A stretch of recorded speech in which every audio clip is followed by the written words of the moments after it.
बहुत से लोग जो है राम नाम के बारे में बहुत आपके मुख से राम नाम की महिमा बहुत से भक्त लोग सुनना चाहते हैं, क्योंकि आप जो राम नाम के बारे में बताते हैं ऐसा जो है कोई भी महात्मा चाहे कितना भी कथावाचक है नहीं बता पाता। और ये बात को तो हमारे जो राम भवन एक महात्मा है वो मुझे अनुभव बताया आपको कि महाराज जी एक बार राम भवन आधा चेला है मेरा। हाँ, उसने बताया कि महाराज जी एक बार कोई अनुष्ठान बताए थे, नारियल का आप बताए होंगे। तो नारियल का वो अनुष्ठान कर रहा था, लेकिन नारियल उसने न जान पाया होगा, उसमें फेंक दिया गंगा जी में। लेकिन महाराज जी को क्या है, यहाँ तुरंत जहाँ बैठे थे तुरंत अनुभव हो गया कि ये चेला ने नारियल को फेंक दिया, जबकि महाराज कहते हैं नारियल फेंका नहीं जाता। हाँ, तो महाराज जी तुरंत उसके पास पहुंच गए, माने राम भवन के पास, उसको कहें ये गलत, फिर तुरंत दूसरा नारियल दिया, जो भी रहा हो। तो महाराज जी क्या अंतर्यामी, कहने का मतलब कहीं की बात में समझ लेते। यदि कोई इनके माने इनके बताए अनुसार कोई गलत साधना करता है तो महाराज जी उसको टोक भी देते और बता भी देते या फ़ोन से बता देंगे। ऐसा जो है चित्रकूट के अंदर जो है ऐसे महात्मा के बारे में बहुत कम। अच्छा, महाराज जी को हमारे जो दादा गुरु जी थे परमहंस श्री राम मंगल दास, उनके बारे में इनको बहुत अच्छा ज्ञान है। उनके बारे में थोड़े बहुत प्रश्न करेंगे। और अष्टपदी इन्होंने जो है आज तक महाराज जी अष्टपदी के बारे में कोई ठीक ढंग से उसका व्याख्यान नहीं कर पाए। बड़े महाराज जी तो जरूर लिखे, लेकिन जैसे आपने बताया कि स्वामी वहाँ ऋषिकेश वाले उन अभिराम दास जी, उनको और आपने मिल करके अष्टपदी की रचना की। ऐसा जो है कोई महात्मा नहीं, क्योंकि महाराज वो बड़ा रचना नहीं किया, हम लोग उसका शुद्धिकरण किया। हाँ, शुद्धिकरण।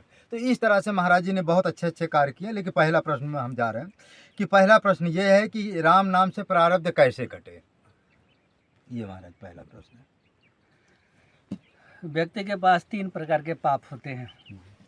पहला संचित, दूसरा प्रारब्ध और तीसरा क्रियामण।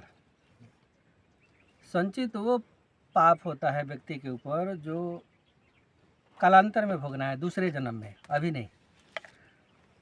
माने कई जन्मों का संचय है तो वो संचित है, अभी रखा हुआ है बैलेंस। जैसे आप बैंक में पैसा डाल देते हैं, जब चाहें तब निकालेंगे, उसी प्रकार संचित पाप वो है जिसका भोग का जोग नहीं बना है अभी, और वो बैलेंस में पड़ा हुआ है पहले से। किसी अन्य जन्म में जब राम जी चाहेंगे तब किसी दूसरे शरीर के लिए, तो जब संजोग बनेगा तो उसको वहाँ भोग करा दिया जाता है, तो उसको कहते हैं संचित। और प्रारब्ध ये शरीर भोगने के लिए मिला है। उन पापों को, जो पाप इस जन्म में भोगा जाएगा, उसको प्रारब्ध कहते हैं। आप हंसिए चाहे गाइए चाहे रोइए, कुछ भी करिए, वो भोगना ही है, प्रारब्ध भोगना ही पड़ेगा।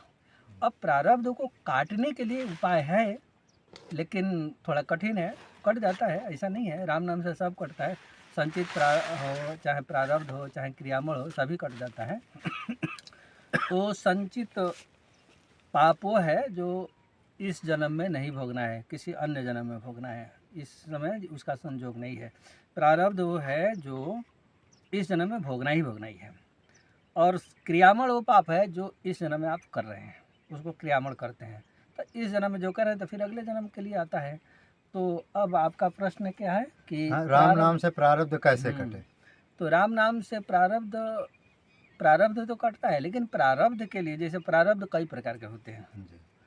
कभी कभी शरीर में रोग आ गया, वो प्रारब्ध बस ही होता है, दैविक और भौतिक, और एक यहाँ तामसी प्रवृत्ति, दुश्मनी वाला। किसी ने दुश्मनी किया, उठा के मंत्र ठोक दिया, आपको रोग हो गया। और दैविक, जो आप पाप किए हैं तो देवताओं के प्रेरणा से उस भोग को उखाड़ दिया जाएगा, वो भोगना पड़ेगा। और प्रारब्ध, जो कठिन प्रारब्ध है, उसको तो कोई देवता कुछ भी नहीं करेगा, ज़बरदस्ती भोगना है। किसी देवता का अपमान कर दिए तो देवता रुष्ट हो जाएगा तो फिर वो कुछ रोग दे देगा, तो वो दैविक प्रारब्ध में आ जाएगा, तुरंत भोगाएगा। वो दूसरे तीसरे चौथे जन्म के लिए नहीं छोड़ेगा। वो गुस्सा होगा, वो तबातोड़ करेगा, तबातोड़ भोगा देगा। कोई भूत प्रेत से थोड़ी ठन गई तो वो भी तबातोड़ करेगा। इन प्रकार के कई प्रकार के प्रारब्ध हो गए, अब उसकी लिस्ट लंबी चौड़ी हो जाएगी। तो प्रारब्ध वो है जिसको हमको इस जन्म में भोगना ही है। अब इसके लिए जैसे कोई भी रोग हुआ तो उसके लिए राम नाम आप जपते हैं, तो संकल्प को जगना पड़ा। अमुक रोग निवारणार्थ राम नाम जप करी से भी नहीं होगा, जब करेंगे तो जाके वो प्रारब्ध कटेगा। अब देवता का प्रारब्ध, किसी देवता से लोग कुछ कर देते हैं ना, इधर अनाप शनाप, किसी देवता के विषय में बोल देते हैं। तो अब देवता से कुछ बोल देंगे तो वो देवता यदि रुष्ट हो गया तो वो तबातोड़ रोक दे देगा। इन रोगों से भी राम नाम से जप के निकाल दिया जाता है, पर सबके बीच में कुछ विनियोग होता है और उस विनियोग के करने से वो राम नाम के चलते वो हो जाता है। जैसे महामृत्युंजय है, कोई रोग हो गया, अब रोग हो गया तो उसमें साफ साफ कहते हैं ओमस्य श्री महामृत्युंजय मंत्रस्य, रोग का नाम रखेंगे, अमुक रोग निवारणार्थ महामृत्युंजय मंत्र जपे विनियोग और 1.25 लाख जपे और वो रोग ठीक हो जाता है। तो रोग ठीक हो जाता है, इसका मतलब ये है कि कुछ संख्या निर्धारित होती है। मतलब कि आप 10 दिन नाम जपे और चाहें कि बड़े से बड़े रोग ठीक हो जाए, ऐसा नहीं होता है। उसका कुछ संख्या होती है कि किस रोग के लिए कितना संख्या चाहिए, उतना संख्या जपिएगा तो उतना रोग ठीक होगा। अब लोग सोचते हैं कि हम आज दिन भर नाम जपे कल हमारा रोग ठीक हो जाए, ऐसा नहीं होता भैया। जैसे महामृत्युंजय है तो 10 दिन 11 दिन 4-5 पंडित बैठते हैं और जब करते हैं 1.25 लाख जब करते हैं, हवन वगैरह करते हैं, तब ठीक होता है। ये नहीं कि आज उस शुरू किया और कल ठीक हो जाए, ऐसा नहीं होता है वो। तो राम नाम जब जप करेंगे तो उसकी कुछ संख्या होगा। तो आपको नहीं पता है तो किसी अपने गुरु से, आचार्य से, जहाँ से पूछना है पूछ लीजिए कि हम राम मंत्र जपते हैं, चाहे राम नाम जपते हैं, कितना जपूँ तो कौन सा रोग ठीक हो जाएगा। और वो जैसा बताए उनके निर्देश में करिएगा तो हो जाएगा। अब मैं सबकी व्याख्या तो सभी रोगों का व्याख्या तो यहाँ तो नहीं कर पाऊँगा, हाँ उसकी अलग अलग व्याख्या होता है। तो उस हिसाब से आप राम नाम करेंगे तो राम नाम से तो कोई पाप बचता ही नहीं है। जैसे अब एक राम नाम के मैं व्याख्या करके बताता हूँ। राम नाम तो सबको चपेट देते हैं, वहाँ कहीं किसी को बाहर जाने की कोई ज़रूरत नहीं है। रकारो अनल बीजम स्यादे सर्वे वाणवाद्य कृत्वा मनोमलम कर्म भस्म शुभाशुभम। मैंने रकार जो है अग्नि बीज है। अग्नि में जो उषणता है वो अग्निदेव का नहीं है, अग्निदेव भी कहीं से लेते हैं। उसके लिए लिखे हैं गोस्वामी जी, सबकर परम प्रकाशक जोई राम अनादि अवधपति सोई। सबको प्रकाश देते हैं, माने राम जी कहीं से लेते नहीं हैं, राम जी देते हैं। तो अग्नि को भी, अग्नि तो उष्णत्व का शक्ति राम जी ही देते हैं। और राम जी कहाँ से देते हैं? रकारो अनल बीजम।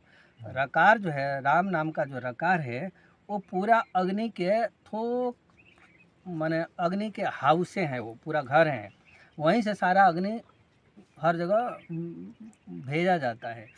तो अग्नि के समूह, एक थोक समूह राम नाम, और वहीं से सब जगह जाता है। तो सब जगह जो जाता है तो जैसे ही जिह्वा जो है राम नाम में रकार का स्मरण किया, तुरंत हमारा संचित प्रारब्ध क्रियामण तीनों पर मार करते हैं, वो तीनों जलाते हैं। अब हो रहा कि कितना बड़ा, किस तरह के आपका पाप है, किस तरह से कितना दिन में जलेगा, वो संख्या उसकी व्याख्या अलग होगी। तो राम नाम के रकार उच्चारण करने मात्र से प्रारब्ध का हो, चाहे संचित का हो, चाहे क्रियामल का हो, पाप खत्म होता है। में लिखा है कि रकारो अनल बीजम, अनल माने आग होता है, रकारो अनल बीजम, आग का बीज है। मतलब कि सब वहीं से रिले होता है, सब वहीं से भेजा जाता है, तब अग्नि में उष्णत्व आती है। तो अब अग्नि के बीज तो राम नाम है। तो अग्नि के जब राम नाम बीज हैं तो हमारे पाप जितना है, तो रकार का जैसे ही जीवा स्मरण करेगी तुरंत वो पाप को जला देंगे। आगे आकार है, रकार के आगे आकार है। तो आकारो भानु बीजस्त वेद शास्त्र प्रकाशिका। आकार भानु बीज, भानु माने सूर्य भगवान में जो चमक है, जो प्रकाश है, वो भी सूर्य भगवान का अपना नहीं है, वो भी रकार से जाता है। तो रकार से जब जाता है तो जब जिह्वा रकार के साथ आकार आ जाएगा, राज कहेगा, तो अज्ञान दूर कर देंगे। चूँकि सूर्य भगवान जो है ना, ज्ञान के समूह बोले गए हैं, तो ज्ञान के समूह हैं। आकारो भानु बीजस्त वेद शास्त्र प्रकाशिका, वो अज्ञान को हरण करके वेद शास्त्र को प्रकाश कर देंगे। और प्रकाश कर देंगे तो आपका रकार जो है ना पाप खत्म करेंगे, रकार अज्ञान खत्म करेंगे। आगे मकार बचता है। तो मकार से चंद्र बीजम पयिषु परिपूर्णकम। चंद्रमा में जो शीतलता है वो चंद्रमा का नहीं, वो मकार से जाता है।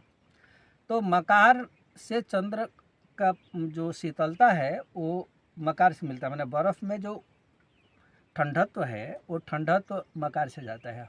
क्योंकि हिमकर है ना वो, तो हिमकर म से ही जाता है, तो म से जाता है तो फिर मकार ठंड शीतल प्रकृति के है।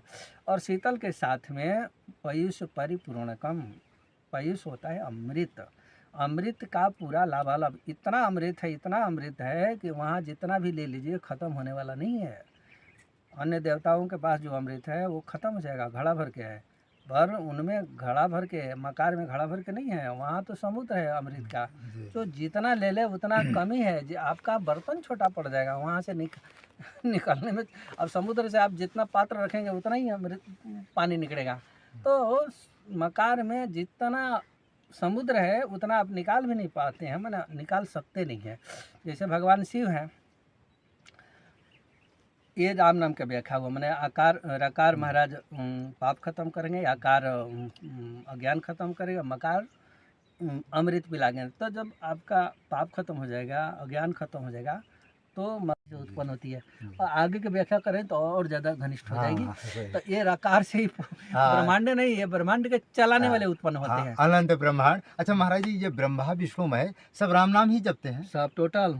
क्या ये जानकी जी भी राम नाम जपती हैं? वो तो और राम जी क्या जपते हैं? नहीं, वो राम जी तो प्राण बताइए, जो राम नाम क्या ओंकार का भी प्राणदाता है? राम नाम से उत्पन्न हुआ है ओंकार। ये सोहंग ओंकार ये सब ये राम। टोटल अच्छा। राम नाम से, राम नाम बीज है ना, बटस बीजम वाली बात है। हाँ जी। राम नाम मूल है और बाकी सब सहस्त्र नाम सब सिम सुबान है। जब जय पिए संग बन, विष्णु सहस्त्र नाम के बराबर मात्र एक राम नाम है। क्यों? जी। इसलिए कि राम नाम हाँ, सर। अनादि है। अनादि। जैसे राम जी अनादि हैं वैसे राम नाम भी अनादि है। तो जो अनादि है तो उसका पावर तो अलग होगा। महाराज जी, कोई कोई जो है राम नाम में ओंकार लगाने का प्रयास करता है, ये क्या गलत है? नहीं, राम नाम अब बाप के सामने बेटा को खड़ा करिएगा,